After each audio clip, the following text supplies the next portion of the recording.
त्यो ठिकै कुरा गर्नुभयो तपाईँले। तर जब एमएलएज्यू तपाईँको छेउमा बस्नु भएको छ, उहाँले अस्ति इन्टरभ्यू दिनुभएको थियो कि जुनै पनि इलेक्सन्स, इभन ट्रक ड्राइभरको इलेक्सन्स पनि हामी जातिको इस्युमा लड्छौँ भनेर। सो देखिए, मैं पहले नेपाली में कोशिश करूंगा फिर हिंदी में। त्यसमा के भन्दा चाहिँ इम्पोर्टेन्ट होइन मैले कहीँ पनि भनेको छैन on my statement which is on record.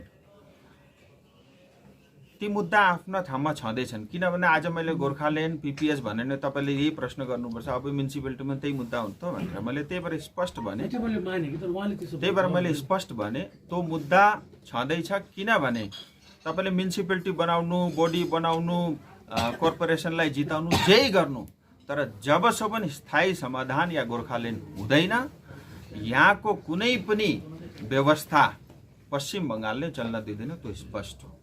Hindi में मैं आपको बताता हूँ, का चुनाव का विषय है, विशेष करके दार्जिलिंग का विषय है। जब तक स्थायी राजनीतिक समाधान या अलग राज्य की मांग पूरी नहीं होती, किसी भी तरह का चुनाव या किसी भी तरह की बॉडी, चाहे वो जीटी हो, चाहे म्युनिसिपैलिटी हो, चाहे कॉरपोरेशन हो, वो बेईमानी होगी। ये मेरा स्पष्ट कहना है। आप लोग का पार्टी उठा हुआ है आपका सिंबल में, लेकिन आपका सिंबल में उठने के बावजूद आप लोग को बोल रहे हैं कि वो मेरा पार्टी का नहीं है, लेकिन सिंबल तो आप ही का है ना। देखिए, सिंबल भी हमारा है, वो व्यक्ति भी हमारा है, जीएनएलएफ भी हमारे, सब पार्टी हमारी है। देखिए, एक बात तो ये है, ये दार्जिलिंग की मैं बोला ना खूबसूरती है, सब हमारे ही अपने ही तो लोग हैं। हम आखिर लड़ किससे रहे हैं? हमको लड़ना बंगाल से चाहिए। हम एक दूसरे के सर जो है मतलब फोड़ने में लगे हुए हैं। ये कोई समाधान नहीं हो सकता। हाँ, हमारी विचारधारा, हमारा तरीका, हमारा स्टाइल या घोटाले मतलब करने में हम आगे पीछे रहते हैं, वो हमारी पास्ट में जो कुछ भी किया है वो अपनी जगह ठीक है। लेकिन अगर हम अपना घर ठीक करना चाहते हैं, चुनाव आएंगे, अलग अलग पार्टियां लड़ेंगी, लेकिन अगर हम एक होकर के जो है, और अगर दार्जिलिंग को बचाना चाहते हैं तो टीएमसी से हम अगर 1 किलोमीटर डिस्टेंस मेंटेन करेंगे तभी दार्जिलिंग बचेगा, ऐसा मेरा स्पष्ट कहना है। रही बात 17 नंबर वार्ड, ये डेमोक्रेसी की खासियत है। कुछ कंफ्यूजन जरूर हुआ है, लेकिन मतदान के दिन मतदाताओं के लिए इतनी बड़ी फ्लेक्सिबल मुझे नहीं लगता किसी और ने दी होगी। आपको पसंद जीएनएलएफ है, आप जीएनएलएफ में वोट दो नाव में, आपको पसंद बीजेपी, आप बीजेपी में वोट दो। मैं चाहता हूँ इन दोनों में से जो आपको पसंद है उन्हीं को आप vote. 17 number ward free zone, आप लोग फ्री जोन रखे हुए। देखिए, ये फ्री जोन कॉन्सेप्ट तो बॉर्डर में होता है, ये तो दार्जिलिंग का म्युनिसिपैलिटी चुनाव चल रहा है। मेरे लिए दोनों अपने हैं, और मैं चाहता हूँ कि अगर कोई ऐसी स्थिति हो दोनों जीत सकते हैं तो दोनों जीते। मेरी दोनों को शुभकामनाएं हैं। दोनों को लगता है कि मैं जीतूंगा। अब जो भी जीतेगा वो हमारा ही है, चाहे वो बीजेपी हो चाहे जीएनएम। मुझे लगता नहीं ये बहुत बड़ा विवाद का विषय है। इसको हम चाहते तो बैठ के इसको सुलझा भी सकते थे। हमने एक एक्सपेरिमेंट किया, मैंने बोला दोनों की बहुत इच्छा हो, बहुत बड़ा विषय मेरे लिए नहीं। 2009 देखि बीजेपी जीएनएलएफ यहाँको पार्टीसँग अलायन्समा आएको बसेको है, 20 वर्ष अलमोस्ट 10-12 वर्ष भयो। यसपालि तर बीजेपीले आफ्नो क्यान्डिडेट दिइरहेको छ दार्जिलिङ म्युनिसिपालिटीमा, वेरस यहाँ कुरा हुन्छ रिजनलिजमको, क्षेत्रीयतावादीको क्या। सो यसपालि तपाईँले म्युनिसिपालिटी इलेक्सनमा क्यान्डिडेट दिँदाखेरि यो रिजनलिजमले अलिकति डाइल्युट भएको जस्तो लाग्दैन कि? त्यस्तो म भन्दिनँ, किनभने दाजु हेर्नुहोस्, यहाँ म्युनिसिपालिटीमा 8 जना बीजेपीको क्यान्डिडेट छन्। त पहिला कहिले दिँदैन थियो क्या? 8 जना छन्, तर ती 8 जना दिल्लीका त होइन नि, यहीँका हुन् पहाडकै। त्यही रिजनल एस्पिरेसन बोकेका मानिस नै हुन् तिनीहरू पनि। आज बीजेपीले सबै अरू पार्टी भन्दा बेसी रिजनल एस्पिरेसन बोक्ने पार्टी आज बीजेपी बनेको छ। हामीहरूको विशेष गरेर बीजेपीको काम यो चुनावमा फेभिकोल जस्तो छ। हेर्नु, सबै गठबन्धनलाई साथ राख्ने है। किन भन्दा मेरा लागि, मैले अस्ति पनि भने, म्युनिसिपालिटी चुनाव भन्दा गोर्खा एकता इम्पोर्टेन्ट हो। किनभने भोलि सबैलाई लिएर यही अनुहार लिएर मैले गएर टक्समा फेरि बस्नुपर्छ। त्यतिखेर हामीहरू खण्डित भयौँ भने, अलग अलग भयौँ भने सायद एक्लै मलाई पनि गाह्रो होला, साह्रो होला। त्यही भएर म्युनिसिपालिटी चुनाव भन्दा पनि मेरा लागि ज्यादा इम्पोर्टेन्ट यो हो कि हामीहरूको गोर्खा एकता र यो जुन गठबन्धन एलायन्स छ यो कायम राख्नु। त्यही नै बिजेपीले यो चुनावमा गरिरहेको अच्छा राजी सुन्नुहोस् न एलायन्सको एकछिन त म सोध्छु विशेष के थियो भने तपाईँ जुन चाहिँ त्रिपक्षीय वार्ता यहाँ पहाडको जनतालाई भोट फकाउनुको निम्ति आइराख्नु भएको छ होइन। अब यो तपाईँहरूलाई पहाडको जनताले के को आधारमा भोट दिनुपर्ने होइन, किनभने तपाईँले अहिले आएर भन्नुहुँदैछ यो बनाइदिन्छु अथवा त्यो बनाइदिन्छु, त्यस्तो प्रमिस त तपाईँले अगाडि पनि गर्नुभएको, खासै त्यसको उपलब्धि त पहाडको जनताले पाएको जस्तो महसुस गरेको छैन अनि उहाँहरूले पनि बताएको छैन। अब तपाईँले भन्नु पऱ्यो अब चाहिँ तपाईँ के को आधारमा जित्नु पर्ने? जवाब दिने कि क्वेसन सोध्नु न सीधा। क्वेसन नै त यो के को आधारमा चाहिँ दिनुपर्ने? सुनिए, एउटा त डेमोक्रेसीमा कोही पनि आएर चुनाव लड्न त पाइन्छ, बिजेपीले नि पायो नि, पायो। अनि संकल्प पत्रमा मेनिफेस्टो लन्च गर्न पनि पाइयो, म यसो गरिदिन्छु उसो गरिदिन्छु भन्न पनि पाइयो नि। त्यो बिजेपीले चाहिँ गर्नु हुँदैन, एलायन्स पार्टीले त्यस्तो कहीँ छ लेखेको छैन, पाइन्छ। त्यो पायो नि बिजेपीले लड्न, तर ढाँट्न चाहिँ पाएन भन्ने नि। यो तपाईँको सोच हो नि त, कसले ढाँटो? आज जुन दार्जिलिङ बेचेर खाए पहाडको जनताले खासै तपाईँहरूबाट पाएको जस्तो महसुस गरिरहेको छ। यो तपाईँको सोच हो, मेरो सोच होइन, तपाईँको सोच हो। प्रश्न हो यो। जबरजस्ती आफ्नो प्रश्नलाई जनताको नभन्नु, स्पष्ट भन्नु, मेरो प्रश्न भन्नुहोस् न, त्यसमा के छ म जवाब दिन्छु।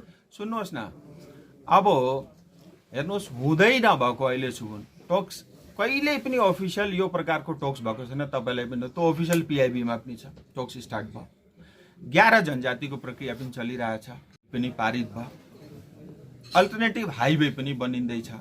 तपाईँ मलाई भन्नु, मतलब योभन्दा पहिले पनि धेरै सांसदहरू भए, धेरै पार्टीहरू आए, 2.5 साल मतलब 3 साल करिब भयो, 3 सालमा 2 साल त कोरोनाले खायो र पनि 1 सालमा जति काम हुँदैछ योभन्दा पहिले सायद यति काम भएको थिएन जस्तो मलाई लाग्छ। मेरो अहङ्कार पनि हुनसक्छ है, सरी, तर इमान्दारीले जसरी हुन्छ, ढोगेर हुन्छ कि बोलेर हुन्छ कि मागेर हुन्छ कि म प्रयासरत छु, भएका दिनमा तपाईँलाई अझै मजाले जवाब। राजुजी, डेली को yesterday में yesterday में भी central home minister Amit Shah ji ने गोरखा को इशू लिएर मणिपुरमा केही भनेको छ, त्यो क्लैरिफाई गर्न चाहनुहुन्छ तपाईँ? देखिए, मैं आपको एक बात कहना चाहूँगा कि एक तो पहाड़ आज क्यों आ गए हैं, वैसे पहाड़ की जनता बहुत दिनों से ये कह रही थी कि आप कब आओगे।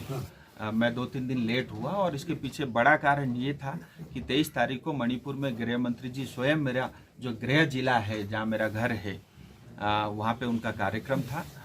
और मेरे लिए, जैसा मैंने बताया, म्यूनसिपैलिटी चुनाव से इम्पोर्टेंट ये था कि मैं स्थायी राजनीतिक समाधान के लिए जो वार्ता चल रही है वो अगली तारीख तय करूं। मेरी बहुत विस्तार रूप से उनसे चर्चा हो गई। इस बार अच्छी बात ये थी कि हेमंत दा भी उनके साथ थे और डिटेल में बात हुई। 10 तारीख चुनाव के काउंटिंग हो जाएंगे मार्च को, उसके तुरंत बाद जो है वार्ता होगी और इसके लिए जो है इनविटेशन या बुलावा पत्र कभी भी एमएचए की तरफ से आ सकता है। और जो है मेन कारण ये था जिसकी वजह से 2-3 दिन मैं और देरी से आया। मैं फिर ये कहना चाहता हूँ, देखिए, वादे बहुत हुए हैं अब तक, चुनाव भी बहुत सारे लड़े गए हैं, आज भी सारे लोग मैदान में हैं, लेकिन दार्जिलिंग को न्याय नहीं मिला, ये भी सत्य है। और जब तक स्थायी समाधान नहीं होगा तब तक दार्जिलिंग को जो न्याय मिलना चाहिए वो नहीं मिलेगा, क्योंकि कभी भी पश्चिम बंगाल सरकार ये नहीं चाहेगी कि दार्जिलिंग के लोग अपने पैर पे खड़े हों, क्योंकि उनको पता है कि ये पैर पे खड़े होंगे फिर ये अपनी डिमांड रेज करेंगे।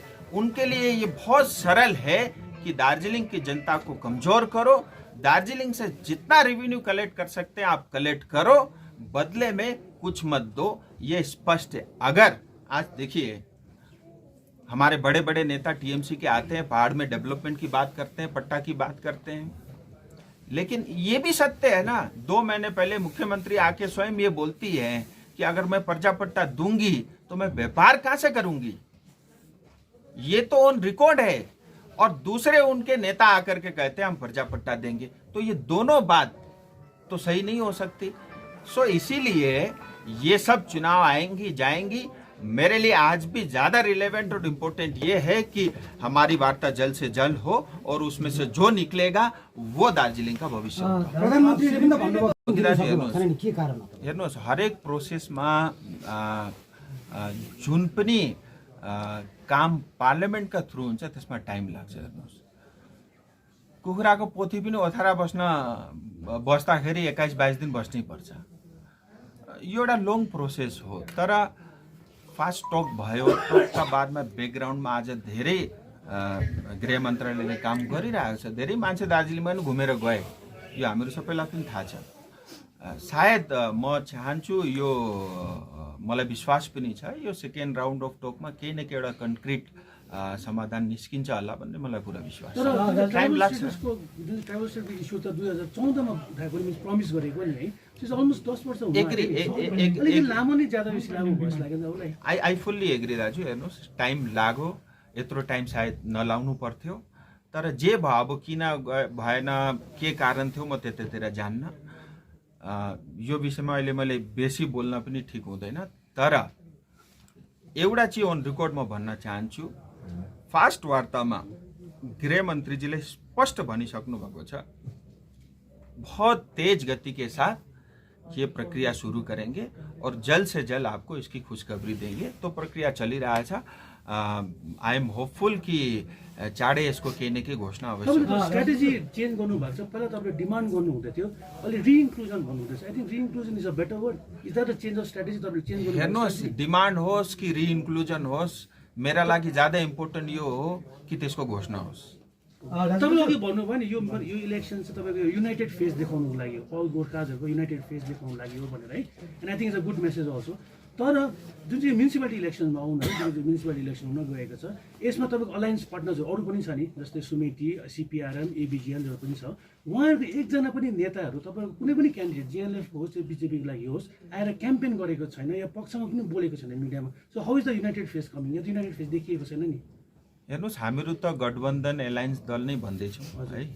उहाँहरूका सम्पर्कमा म छु पनि, सबैसँग मेरो बातचित पनि भयो। उहाँहरूले मतलब पार्टीमा सरसल्लाह गरेर यही निर्णय लिनुभयो, भाइ हामी क्यान्डिडेट नदिने, क्यान्डिडेट तपाईँहरू दिनु, हामीहरू सबै साथमा छौँ, त्यति मात्रै। It's very simple. क्याम्पेन चाहिँ किन आएको छैन भन्ने कुरा? क्याम्पेन जहाँसम्म मलाई थाहा छ एकाध जग्गा आए पनि होला, आज पनि आउनु हुँदैछ है। अनि हामीहरू पनि त्यति फोर्स नगरेको, किनभने उहाँहरूले आफ्नो क्यान्डिडेट पनि दिएको छैन। तर हामीहरूले बारम्बार जति इन्भिटेसन उहाँहरूलाई पठाइरहेको छौँ। सो मतलब मुझे नहीं लगता ये बहुत बड़ा विषय है मेरे लिए। अच्छी बात ये है, देखिए मैं अलायंस पार्टी की बात करता हूँ, मन घिसिंग जैसा सीधा सिंपल और व्यक्ति जो है नहीं मिल सकता। आरबी राय सर जैसे इतने मैच्योर्ड और अपने डिमांड को पुरजोर तरीके से गृह मंत्री के सामने भी हंसते मुस्कुराते हुए रखने वाले व्यक्ति हमको नहीं मिल सकते। चाहे वो हमारे दावा पाकिम जी हो, चाहे हमारे प्रताप जी हो, चाहे सुमिति हो, मुझे लगता है, और बीजेपी, मैं बीजेपी को नहीं भूल सकता। मुझे लगता है ये आपस में इतना अच्छा सद्भाव, प्रेम भाव है, कभी लड़ाई झगड़ा मैंने नहीं देखा। मुझे लगता है ये हमारी विशेषता है। हाँ, ये जरूर है कि बड़े धुआंधार भाषण देने वाले शायद नहीं होंगे, वो लोग नहीं होंगे जो है टेबल ठोक ठोक के, छाती ठोक करके बोलते होंगे, लेकिन दिल्ली में जा कर के वो सब आवश्यकता भी मैं नहीं समझता। और जो लोग हैं अच्छे हैं, ईमानदार है, इतना मैं जानता हूँ, और हम लोग बेईमानी नहीं करेंगे। और मेरा ये क्लियर स्टैंड है, अगर दार्जिलिंग तराई डूवर्स की जनता को, मैं ऑन रिकॉर्ड बोल रहा हूं, 2024 से पहले न्याय नहीं मिलेगा, राजू बिष्ट राजनीति से त्याग पत्र देगा और भविष्य में किसी प्रकार का चुनाव मैं नहीं लड़ूंगा। राजू जी, आप सक्सेस नहीं हो सिलीगुड़ी में, तो लेकिन दार्जिलिंग में क्या आप आज एक दिन आके सक्सेस हो सकते हैं? देखिए, मैं वही बोला, दार्जिलिंग की तमाम जनता हमारी तो है। हमारी जनता जब हम ही है मैदान में, तो हम हार तो हो नहीं सकती, जीत ही जीत है। रही बात सिलीगुड़ी, 0 थे, लेकिन इतना दम लगाया कि हमने कोई कसर नहीं छोड़ी। और तब मेरे पास जो है मणिपुर और उत्तर प्रदेश का चुनाव भी नहीं था, मेरे पास समय था, और मैं अपने चुनाव में जितनी मेहनत नहीं की थी उससे ज्यादा मैंने सिलीगुड़ी में की। और कम सीटें आई हैं तो उसकी जिम्मेदारी मैं लेता हूं, 5 आई है मैं अपनी पार्टी को देता हूं। लेकिन एक सच्चाई ये है, 2 सीट बीजेपी की थी और पुलिस प्रशासन सरकार उनके साथ खड़ी थी, उसके बावजूद भी 2 से बढ़ के 5 हुए हैं। 25% वोट जो है बीजेपी को मिला है। मैं समझता हूं, और मैं ये पूरा चैलेंज के साथ बोलता हूं कि ये 5 वार्ड के अंदर में जो काम होगा, जितने भी टीएमसी के वार्ड के काउंसलर है उससे ज्यादा काम होगा और ये मैं करके दिखाऊंगा। ये भी मेरी जनता से अपील है। इतना ही नहीं, सिलीगुड़ी हो, दार्जिलिंग हो या पश्चिम बंगाल का कोई भी कॉरपोरेशन, म्यूनिसिपैलिटी या सरकार आज 6 लाख करोड़ के कर्ज पे बैठा हुआ है। आप दीदी के हर दिन के स्टेटमेंट देखिए, कुछ करने की स्थिति में नहीं है। बैंक करप्ट होने वाली सिचुएशन आज पश्चिम बंगाल सरकार की है। हम सबका भविष्य बहुत अंधकार में है। इसीलिए मतलब जिस परिपाटी में, जिस तरीके से, स्टाइल से जो है पश्चिम बंगाल सरकार चल रही है, ये दुर्भाग्य है। जल्दी इनको अपना रास्ता, तरीका बदलना होगा।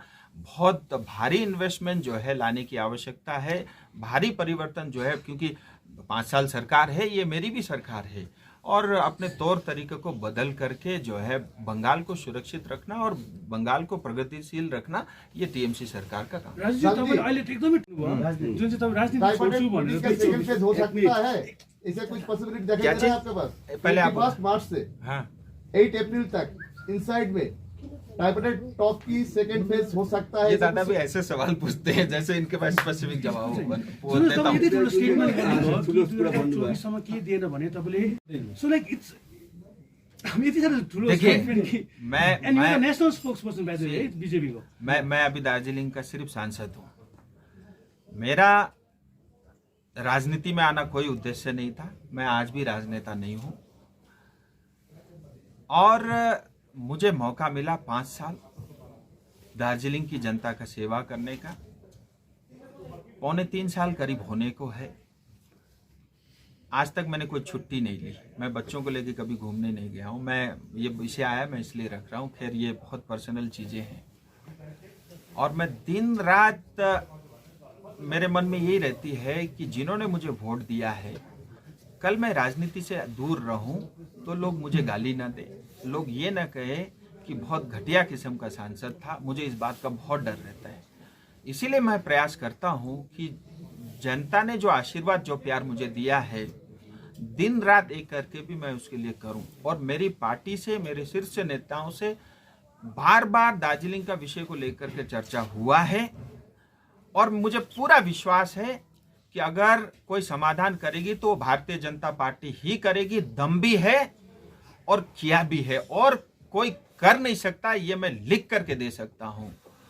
अगर इस 5 साल के दौरान भी, क्योंकि मैं इतनी बार जनता को बोला हूं, अगर ये काम नहीं होते तो मेरा सांसद बन के इस कुर्सी में बने रहना ये मेरे से होगा भी नहीं। और मुझे लगता है ये मेरे व्यक्तिगत उसके लिए भी उचित नहीं है। और फिर मैं ऐसा मानूंगा कि मेरे से ये काम नहीं हुआ और मैं ज्यादा पसंद करूंगा कि मैं दूसरों को जो है कुर्सी दे दूं। और सोधेको होइन कि तपाईँको हेर्नुहोस् है, तपाईँको इन्टेन्सन उत्तर नेपालीमा दिनुहोस् न, कारण यहाँ गोर्खा नेपाली बस्ने गर्छ। तपाईँलाई बुझ्ने र हेर्ने पनि नेपाली जनता नै हो। 2019 को लोकसभा इलेक्सनको याद गऱ्यो भने तपाईँले लास्ट डेमा एउटा जनसभा गर्नुभएको थियो चौरास्तामा। त्यहाँ तपाईँले चाहिँ Gorkhaland for the first time use गर्नुभएको थियो कि मेरो डिमान्ड पनि गोर्खाल्यान्ड हो। That was also the last day. आज पनि चुनावको last day of the municipality day हो है। सो यो मिन्स तपाईँको लागि मैले तपाईँको इन्टेन्सनलाई मैले क्वेसन गरेको होइन, but will the party back यु? तपाईँले जतिको ब्याक गर्नु खोज्नु भन्दा चाहिँ विल द पार्टी ब्याक यु? हेर्नुहोस्, आज पनि ब्याक गरिरहेका छन्। हिजो मात्रै मणिपुरमा आएर गृहमन्त्रीले बिजेपी भनेको गोर्खाको पार्टी भन्नुभयो। अनि कुनै पनि नेसनल पार्टीको संकल्प पत्रमा हामीहरूको स्थायी राजनीतिक समाधान लेखेको छैन, न कांग्रेसले न कुनै XYZ पार्टीले। अनि आजसम्म पनि जति पनि टक्स भए या पार्लियामेन्टदेखि जति पनि रिप्लाईहरू आउँदैछन् त्यसले पनि त्यही प्रमाणित गर्छ। मलाई पुरा विश्वास छ मेरो पार्टीमाथि। व्यक्तिगत सम्बन्ध पनि छ, व्यक्तिगत तौरमा पनि कुरा हुन्छ। तर एउटा मतलब हामीहरू सबैलाई थाहा छ बंगालको स्थिति कस्तो छ, आज देशको स्थिति। धेरै कुराहरू हेर्नुहोस्, राजनीतिमा सबै कुरा बोलेर मात्रै पनि हुँदैन, धेरै कुरा नबोली पनि गर्नुपर्छ। एन्ड आई एम श्योर कि बिजेपीले न्याय अवश्य गर्छ, चाँडै नै गर्छ। तपाईँले जुन 19 को कुरा गर्नुभयो, हेर्नुहोस् आज पनि मन्दिरका छेउमा गएर तपाईँले बोल्न लाउनु, म त्यही बोल्छु, ढाँट्दिनँ। तर म एउटा कुरो पनि स्पष्ट बताउन चाहन्छु, मेरो चुनावको दिनमा थिएन त, मेरो चुनाव त भइसकेको थियो, भोट पनि हालिसकेका थिए। एमएलए को चुनाव सर त्यो एमएलए को बाई इलेक्सनको चुनावको दिन थियो।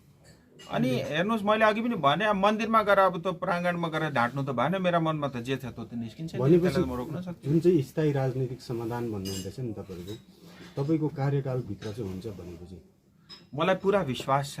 प्रक्रिया भनेपछि यस्तो हो, तपाईँको कार्यकालभित्र भएर अहिले दार्जिलिङ नगरपालिका चुनाव चलिरहेको छ है, यो जित्नुलाई त्यो मुद्दा त न हेर्नुहोस्, म त्यति सस्तो राजनीति गर्दिनँ। हजुर, म त्यति सस्तो राजनीति गर्दिनँ अनि त्यति सस्तो राजनीति गर्न पनि आएको होइन। जनताले मेन्डेट दिएको नै स्थायी राजनीतिक समाधान पर्यो नि त तपाईँले।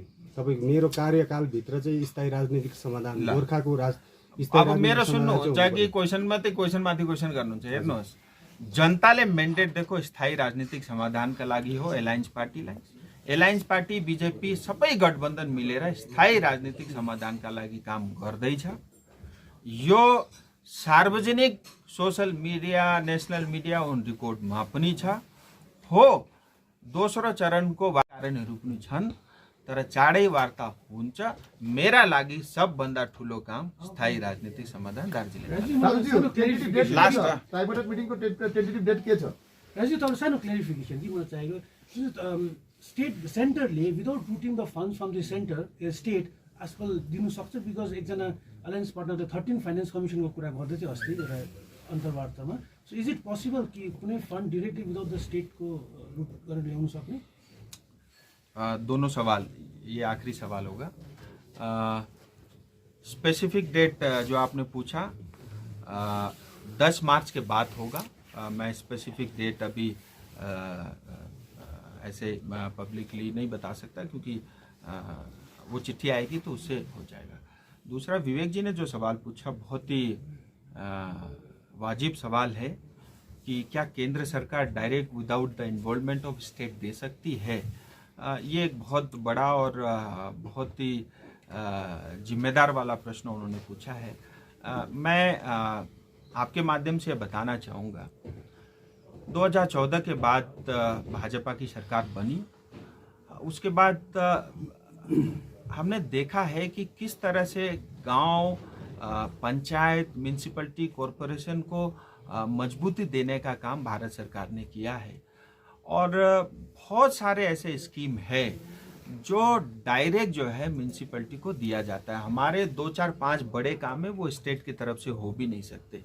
और मुझे पूरा उम्मीद है, चाहे वो रोपवे हो, चाहे हाईवे का विषय हो, चाहे पानी का विषय हो, जो प्रमुख हमारे विषय हैं, कुछ रेलवे से जुड़े हुए मुद्दे हैं, मुझे लगता है 4-5 काम भी अगर मैं अपनी जनता के लिए 5 साल में कर सकता हूँ, मैं मानूंगा कि मतलब अपने आप में ये बहुत बड़ा काम हुआ है। सो मुझे लगता है ये बहुत बड़ा विषय नहीं रहेगा। हाँ, विवेक जी ने जो पूछा, बहुत सारे प्रोजेक्ट ऐसे होते हैं वो उस स्टेट के थ्रू ही रूट होकर के आते हैं, क्योंकि ये अपने आप में जो है मतलब जो फेडरल स्ट्रक्चर में होता है। जैसे सैनिक स्कूल बनना था, इन्होंने MOU साइन नहीं किया तो अटका हुआ है। कालिम्पोंग को मेडिकल कॉलेज मिलना था, उस पर इन्होंने कुछ नहीं किया तो वो अटका हुआ है। माटीगाड़ा में कोई SC बच्चों के लिए हॉस्टल बनना था, वो अटका हुआ है। ऐसा भी होता है, बट बहुत सारे काम ऐसे हैं जो डायरेक्ट किया जा सकता है। हम प्रोजेक्ट बना करके भेजेंगे और भारत सरकार से स्वीकृति लेंगे। Medical college in Kalimpong is very important. अलिकति भनिदिनुहोस् के चाहिँ प्रब्लम है? भारत के हर एक जिले के अंदर में एक मेडिकल कॉलेज बन रहे हैं। जलपाईगुड़ी भी सैंक्शन हुआ है, और जो है सेंटर से, हाँ, सेंटर केंद्र की तरफ से। और जो है कालिम्पोंग को भी, क्योंकि अलग जिला बना है, तो कालिम्पोंग को भी वो अप्रूवल मिली है, लेकिन स्टेट की तरफ से उनको अभी अनुमति नहीं मिली है। जैसे स्टेट की तरफ से आएगी वो मेडिकल कॉलेज में। एकलव्य स्कूल। चलिए, बहुत बहुत धन्यवाद।